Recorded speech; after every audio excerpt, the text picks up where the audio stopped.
Tell me about Utah, the economics. What's the payback period? The typical payback period that we see is between 7 and 10 years.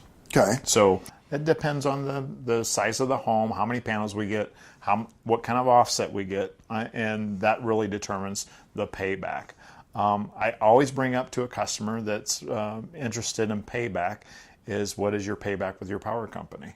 Mm-hmm. That's a never-ending loan for 20, 25, 30 years. As long as you're in your home, you never get a payback on your, and from I your guess utility company. The point there that probably ought to be made is you design the system. I would imagine not every time, depending on what the customer's goals are, but you probably design the system to offset what they're paying right now. Absolutely. So you basically, if your bill is $100 and it goes to the power company today, then you're going to set up a system where the payment is about $100. And that's a good point. It's basically, how many kilowatts are you using in your house? So we're going to offset the kilowatts. The pricing, yes, and those numbers usually reflect how many kilowatts you're using. So under a scenario like that, if you've got a solar system, your house doesn't lose power.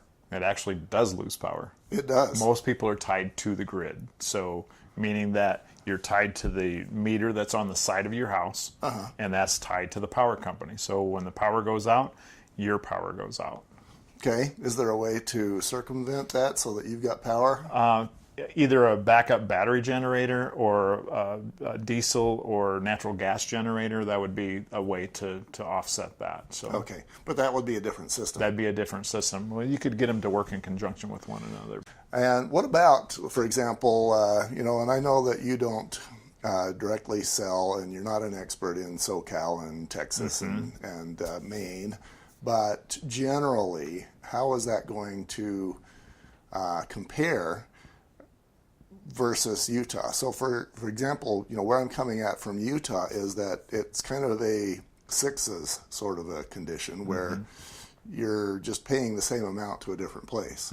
How does that compare to like other areas? I would say that it's really comparable to most other states. I can't see a big difference between state to state in regards to when it comes to the economics part of it, as far as if that's what we're getting at in regards to the state by state. It all has to do with, if it's economic, it'll be the state tax credit. That'd be the difference between each state as far as that goes. So states, not always, but and I probably ought to not say generally, but let's say sometimes will do a tax credit that covers for that. Correct. Okay, good. Next segment, we're going to talk about the relationships with the power utility, and we'll be right back.